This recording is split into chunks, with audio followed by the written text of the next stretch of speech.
Godt, folkens. Video nummer 2. Den her, der skal vi bare kort snakke en lille smule om, lidt mere om kræfter. Og så skal vi snakke om, hvordan vi kan tegne kræfter, hvordan vi kan bruge dem, hvordan vi repræsenterer kræfter, for så at lave nogle opgaver til sidst. Det er sådan, at kræfter, hvis vi kigger på billedet her for eksempel, vi er alle sammen bevidst om, at der er nogle kræfter til stede her. Vi er alle sammen bevidst om, at tyngdekraften for eksempel trækker den her tun, som det er vist ret sikkert på det er, den trækker den nedad mod jorden. Den vil falde, hvis ikke den bliver holdt op.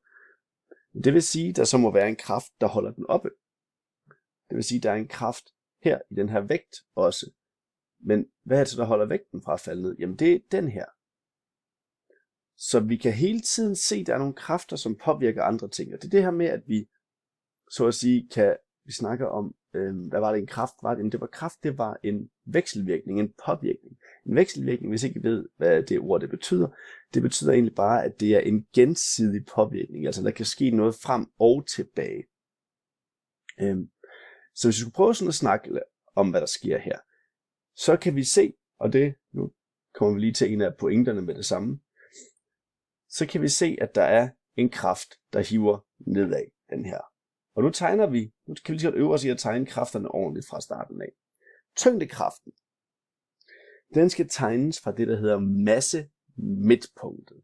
Altså, når vi kigger på sådan en ting som en tun, så skal vi sige, hvor ligger cirka midten. Eller hvor kan vi sige, at vi er i midten, altså hvor der er lige meget masse til højre, til venstre, over og under. Det er sådan for os mennesker, at masse-midtpunktet er ret præcist i navlen. Så for mennesker, så er masse-midtpunkt, det er navlen. I hvert fald, hvis vi står op, ja. Det skriver vi lige på her, navlen.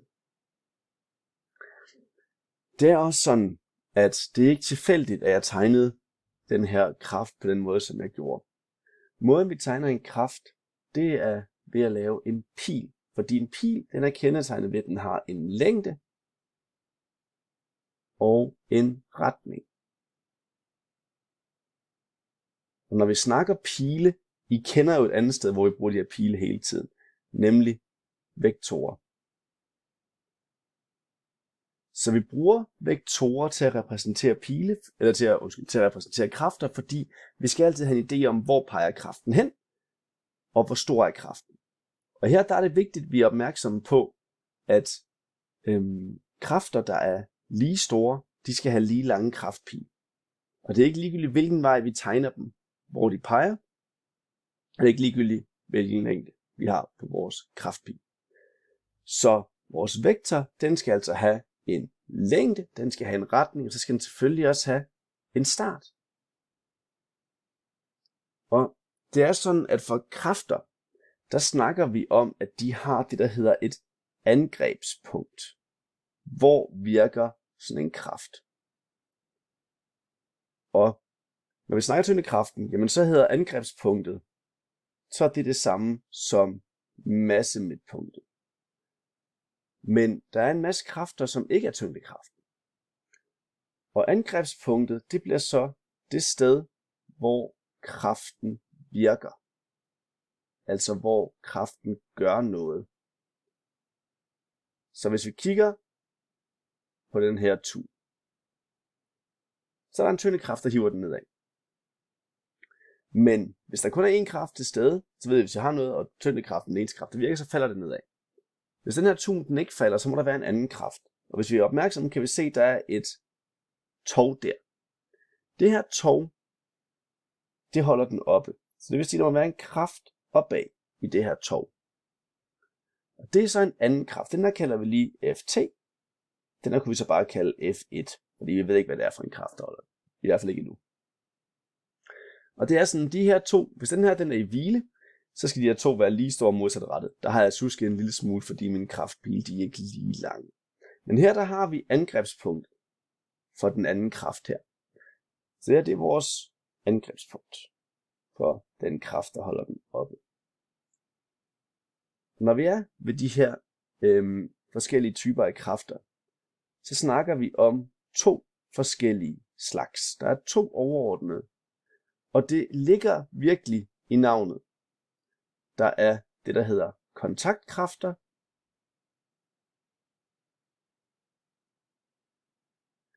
Det ligger i navnet. De kræver, at der er kontakt. Det er sådan noget som, at man ikke kan skubbe et bordplade, for eksempel. Man kan ikke skubbe et bord hen over gulvet uden at røre ved det. Jamen, så er det en kontaktkraft, vi bruger til at flytte bord. Og så er der det, der hedder fjernkræfter. Det er kræfter, som ikke behøver kontakt. Det er vigtigt at sige, at tyngdekraften for eksempel, den virker også, selvom der er kontakt imellem jorden og det legeme, vi er interesseret i at kigge på. Men de virker over alle afstande, kræver ikke kontakt. Og det er så noget som den elektromagnetiske kraft og tyngdekraften. Det er de eneste to kræfter, vi beskæftiger os med, som egentlig er fjernkræfter. Så når vi har de her forskellige, nu har vi nogle definitioner på plads. Vi har tyngdekraften som en fjernkraft, vi har nogle andre kræfter, som er kontaktkræfter. Så begynder vi at kunne kigge på nogle billeder her. Jeg kan se, at jeg har fået kopieret et billede her, uden at fjerne mine egne små tegninger her. Det skal jeg selvfølgelig ikke. Her der har vi en vægtløfter, ikke? Der, hvor han har fat på stangen, der og der, det er angrebspunkterne. Kvinden her, der trækker i, prøver at åbne et syltetøjsglas, jamen hun har nogle angrebspunkter her og her. Manden, der træder, angrebspunkt der. Her har vi angrebspunkt der, der. Hvor bliver der trukket hen? Det er der, der er angrebspunkt. Og her der har vi så på samme måde, her er de faktisk også tjusket en lille smule, hvor de tegner pilene. Tyngdekraften, den burde tegnes fra massemidtpunktet på vores lod og nedad. Og den kraft, der virker modsat det, der holder den, det burde faktisk tegnes herfra. Så det er ikke kun mig, der tjusker lidt. Jeres bog gør det faktisk også. Det, der er vigtigt, det er, at vi bruger pile, altså vektorer, til at tegne kræfter. Til at symbolisere kræfter, fordi det, der kendetegner en vektor, det er en retning, og det er en størrelse, og det er det samme, vi skal bruge, når vi snakker kræfter. Vi skal bruge en retning, de virker i, og vi skal bruge en størrelse på kraften. Godt. Så vi har styr på nu. Hvorfor er vektorer gode at bruge til at repræsentere kræfter? Check. Hvor skal jeg tegne min kraftpil? Altid der, hvor kraften virker, altså angrebspunktet. Og hvis det er tyngdekraften, så er angrebspunktet, det er massemidtpunktet, altså midten af det legeme, vi kigger på. Og forskellen på kontaktkræfter og fjernkræfter er ganske simpelt. Den ene kræver, at der er kontakt, det gør den anden ikke. Det er selvfølgelig kontaktkraften, der kræver, at der er kontakt. Tyngdekraften, det er den kraft, I alle sammen kender bedst. I kender den fra jeres hverdagserfaring, I har arbejdet med den en lille smule i første G, vil jeg våge at påstå. Nogle er måske mere end andre. Det der er med den tyngdekraften, den er super simpel. Bum, bum, bum, sådan her er den defineret. F-tyngd, er lige med M gange G, hvor F-tyngde, det er selvfølgelig tyngdekraften. Tyngdekraft.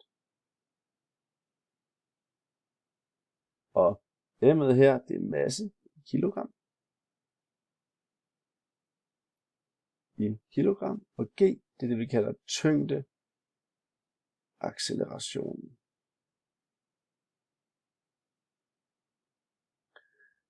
Så vi skulle prøve at formulere det her med ord, så kan vi sige, den kraft, der trækker nedad i et legeme, det vil være lige med massen af legemet gange tyngdeaccelerationen. Tyngdeaccelerationen, den plejer vi at sætte til 9,82 meter per sekund i anden, eller hvis vi skal bruge en anden enhed, så er det newton per kilogram. Den er ikke det samme over hele verden, og det er fordi måden, man regner den her på, den der, det man bruger noget, der hedder store G, som er den universelle gravitationskonstant, og det ganger man med jordens masse, og dividerer med jordens radius i anden. Den kan man, og det der er med jorden, det er, at den er ikke kuglerund, den er ikke perfekt kugle, den er meget tæt på perfekt rund, men den er ikke helt rund. Så der er en lille smule kortere ude ved polerne. Så når man kommer helt op på Nordpolen, så er der faktisk lidt kortere ind til jordens kerne, hvis man står nede ved ækvator.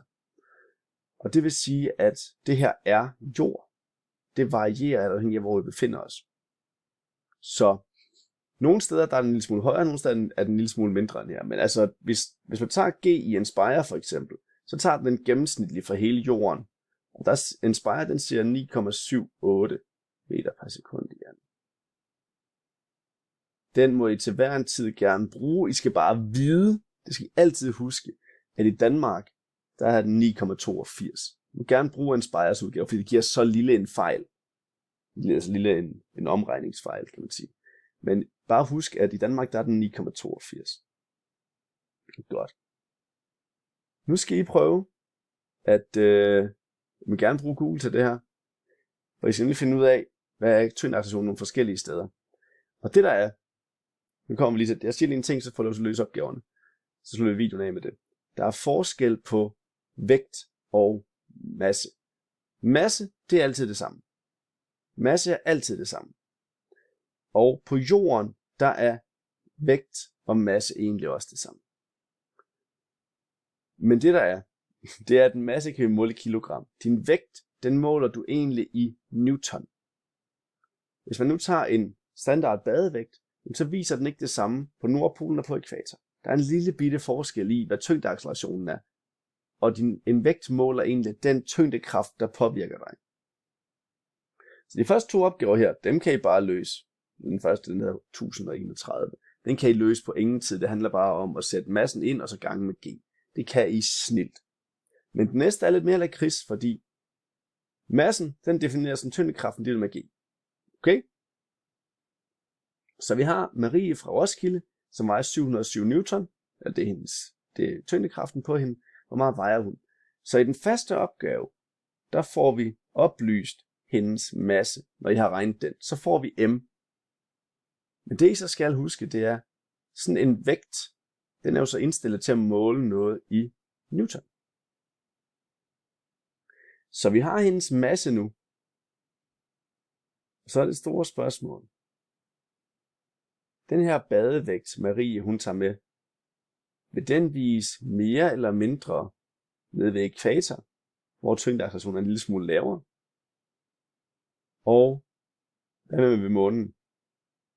I kan slå op, I må gerne google, G, tyngdeaccelerationen ved ækvator og på månen. På månen, der mener jeg, at den er, hvis I ikke gider slå det op, 1,6 meter per sekund igen. Så kan vi prøve at regne frem til det. Det er en lille tænkeopgave, som man også skal regne lidt på. Hvad viser vægten? Viser den mere eller mindre? Og hvad viser den? Og det samme på månen. Så giver lige afsæt et kvarter til de her 2 opgaver. Det kan I sagtens. Godt. God arbejdsløs. Det var video nummer 2.